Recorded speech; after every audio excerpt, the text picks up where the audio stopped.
September 16, 1943. Tukina Airfield, Bougainville, Solomon Islands. The heat is suffocating, but Captain James Jimmy Sweat isn't sweating because of the temperature. He's sweating because he just watched his wingman die. It wasn't a mechanical failure. It wasn't a superior Japanese maneuver. It was something far more frustrating. It was wasted ammunition. Sweat's own gun camera footage tells the brutal story. He fired 400 rounds at a zero from 300 yards away, a perfect envelope of death. Tracers passing above the target, below it, to the left, to the right, but nothing in the middle. The zero escaped through that hole in the pattern. Sweat's guns clicked empty. 2 minutes later, that same zero looped around and shot down his wingman. The numbers across Marine Fighter Squadron 213, the Hellhawks, were catastrophic. Despite flying the F-4U Corsair, a machine with overwhelming speed and firepower, pilots were achieving a pathetic 3.2 to 1 kill ratio. The Corsair carries 6 50 caliber Browning M2 machine guns, 3,000 rounds of ammunition, enough for exactly 25 seconds of sustained fire. But pilots were burning through all that steel and lead just to score, maybe. 1 hit in 50 rounds fired. They were running out of ammo before they ran out of targets.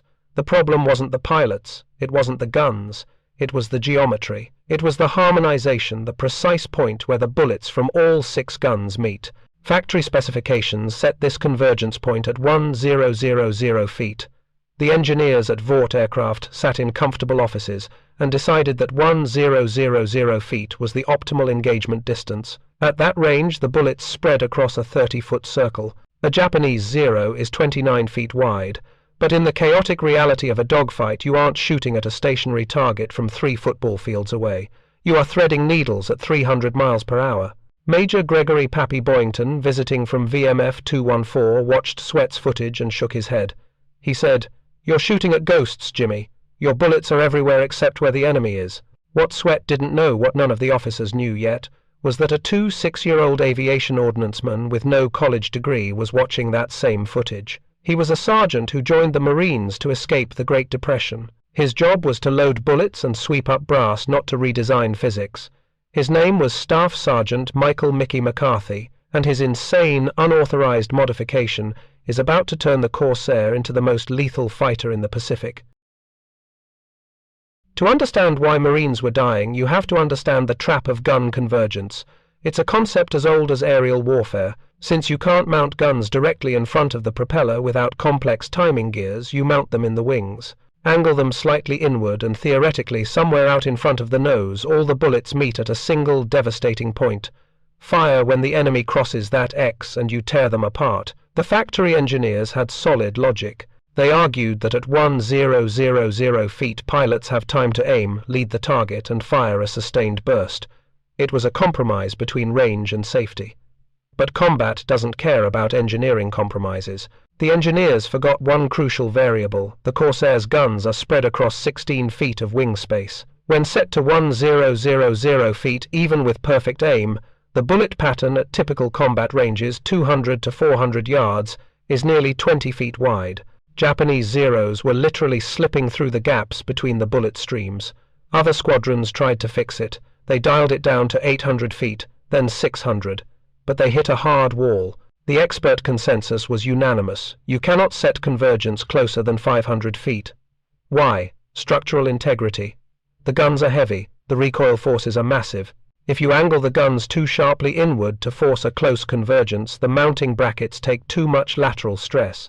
Lieutenant Colonel William Millington, the operations officer, put it in writing. Gun convergence below 500 feet exceeds safe structural limits. Pilots must engage at optimal range. That is an order. Engage at optimal range. In other words, don't blame the equipment. Blame your shooting. But the casualties kept mounting. September 1943 was a bloodbath. 47 aircraft lost. And gun camera analysis showed 78% of those losses happened because pilots ran dry. They were hitting the enemy. Oh, they were hitting them. Dozens of non-critical strikes, like poking a bear with a needle instead of shooting it with a shotgun. The Japanese pilots weren't stupid. They noticed. Navy intelligence intercepted a radio transmission that chilled everyone to the bone. The Corsairs are fast, but their shooting is weak. Their bullets scatter like rain. Stay close. When their guns empty, attack. The Japanese were baiting Marines into wasting ammo, and it was working. The entire Solomon Islands campaign was stalling.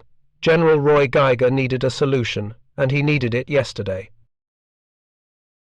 Enter Staff Sergeant Michael Joseph McCarthy, born in South Boston, high school dropout mechanic by trade.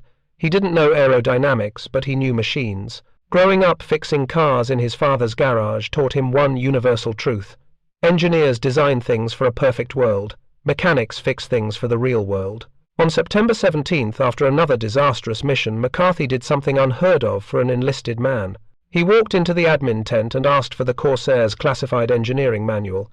The armory clerk laughed but handed it over. McCarthy took it to the flight line. He climbed onto the wing of Bureau No. 17883, Captain Sweat's personal aircraft. He measured the distance between the guns, 16 feet 3 inches. He did the trigonometry in his head, and then the realization hit him like a physical blow. The problem wasn't just the spread, it was the time. At 1000 feet, convergence bullets take nearly a full second to get there. In that second, a zero moves 440 feet. You aren't aiming at the plane, you're aiming at a zip code where the plane might be.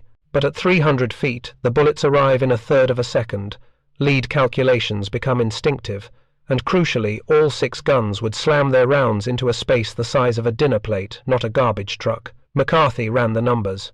At 300 feet, a 1-second burst delivers 4,000 foot-pounds of energy into a 6 square foot area. That's not shooting, that is a meat grinder. But there was that pesky regulation, no convergence below 500 feet. If McCarthy filed a request, it would die in committee, so he didn't file a request. On the night of September 18th, McCarthy and 2 corporals rolled Captain Sweat's plane into the back of the maintenance hangar. They didn't have custom parts. They had scrap metal. The engineering manual said the brackets would crack. McCarthy agreed. So he cut 1/4-inch steel from a wrecked wing panel and welded reinforcement plates directly onto the gun mounts. It was ugly. It was crude, but it was stronger than anything Vought had designed. For 6 hours they labored in secret. By 0400 hours, all 6 guns on aircraft 17883 were harmonized to exactly 300 feet. The next morning, Captain Sweat walked out for patrol. He stopped dead. The gun barrels were cross-eyed. They were pointing inward so sharply it looked comical. McCarthy Sweat asked slowly, "What did you do to my plane?" McCarthy stood at attention. "I set them to 300 feet, sir. That's unauthorized. That's dangerous. If I fire these, the wings might rip off." So McCarthy replied, risking his entire career with one sentence. "The wings will hold, and you are going to kill everything you look at." Sweat looked at the sergeant. He looked at the guns. He thought about his dead wingman. "Let's find out," he said, and he fired up the engine. 0830 hours, September 19th. 4 Corsairs intercept a swarm of 15 Japanese aircraft. Bad odds. Standard procedure says hit and run. Sweat picks a 0 at the rear. He dives. He instinctively starts to squeeze the trigger at 400 yards. But he stops. He remembers the cross-eyed guns. "Get close," McCarthy had said. He waits. The 0 jinks left. Sweat follows. He closes to 320 feet. The Japanese pilot probably thought Sweat's guns were jammed. At 300 feet, Sweat pulls the trigger. Not a spray, not a cloud. A solid beam of molten lead slams into the 0's fuselage. The effect was terrifying. The 0 didn't just smoke, it disintegrated. The tail section sheared off as if hit by a giant invisible axe. Sweat had to brake hard right just to avoid flying through the debris of what 1 second ago was an airplane. He keyed his mic. "Holy mother of—" But he didn't finish. He was already lining up the next one. Target 2, 300 feet, 1 second burst. Wing tears off. Target 3, 280 feet, half-second burst. Canopy explodes. It was efficient. It was brutal. It was instant. In 45 seconds, Sweat scored 3 confirmed kills. Total ammunition expended 200 rounds. Before McCarthy, that wouldn't have been enough to damage a single plane. Now he had wiped out a flight element and still had 90% of his ammo left. When Sweat landed, the flight line was silent. 30 men, pilots, mechanics officers were staring at his plane. They weren't looking at the victory marks. They were looking at the guns. Major Wade Britt walked up. "Sergeant McCarthy," he barked. "What did you do?" Before McCarthy could answer, Colonel Millington exploded. He violated direct orders. He compromised the airframe. I want this man court-martialed. Then Captain Sweat jumped down from the wing. He didn't salute. He walked straight up to the colonel and pointed at his pristine aircraft. Sir, I just killed 5 Zeros with 200 rounds. I have 1800 rounds left. I could have killed the whole damn Japanese Air Force if they'd shown up. You want to court-martial him? You'll have to court-martial me first. Another pilot, Robert Hansen, stepped forward. Sir, permission to have my guns modified exactly like the captain's. Then another pilot, and another. It was a mutiny.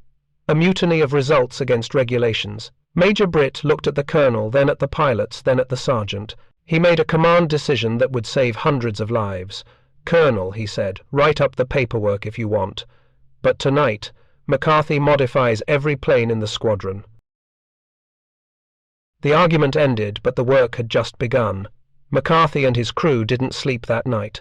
They had 12 hours to modify 22 aircraft. This wasn't a standard maintenance cycle. This was an assembly line of insubordination. Unbolt the guns, cut the steel, weld the brackets, remount, realign, repeat.